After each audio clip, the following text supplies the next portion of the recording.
এটা তিনটা ফিউজ আমি তুলে দিয়েছি। পার্টগুলো নিয়ে আলোচনা করব। আপনারা দেখতে পাচ্ছেন এটা হচ্ছে ড্রপ আউট ফিউজ। এটা হচ্ছে ড্রপ আউট ফিউজ, এটা হচ্ছে ফিউজের বেস, এটা হচ্ছে এসটি কেবল। এসটি কেবলের এই পার্টটা, এটা হচ্ছে এলটি কেবল, ঠিক আছে।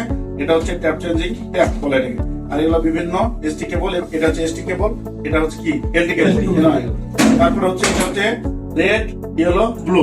আর এগুলো হচ্ছে কি এই জায়গাটা তো তখন বলিনি, এটা হচ্ছে হর্ন গ্যাপ।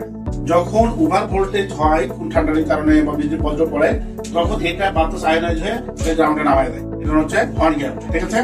এটা হচ্ছে বুশিং, এটা হচ্ছে এসটি বুশিং, এটা হচ্ছে এলটি বুশিং।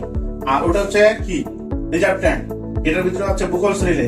ওই পাশে আছে কি এটা হচ্ছে সিলিকা জেল। সিলিকা জেল কেন ব্যবহার করা হয়? ট্রান্সফরমার মধ্যখানে কি তেল থাকে? প্যারানল তেল। তাহলে ট্রান্সফরমার চারিদিকে কতটুকু জায়গা থাকতে হবে? 1 মিটার, সর্বনিম্ন 1 মিটার। আর আলো থাকতে হবে 1500 লাক্স। এবং এই রুমটা এমন ভাবে তোমার বাতাস থাকবে যে গুমস একবার গরম হয়ে যাচ্ছে না। এবং এক টেম্পারেচার থেকে সর্বোচ্চ 20 বা 30 ডিগ্রি সর্বোচ্চ যদি বেশি থাকে তাহলে চলবে। আর 40 ডিগ্রি যদি বেশি থাকে, মনে করে এখন এটা 32 আর 40 কত 70 প্লাস, তাহলে এই রুমে কখনো এটা ইন্টারন্যাশনালি ভাবে এটা অ্যালাউ না। এই রুমটাকে বাতাস বাইরে থেকে দিতে হবে। বাতাসটা আবার লোভিং সিস্টেম এগুলা এভাবে দেখো। এটা তিনটা ফিউজ আমি তুলে দিয়েছি।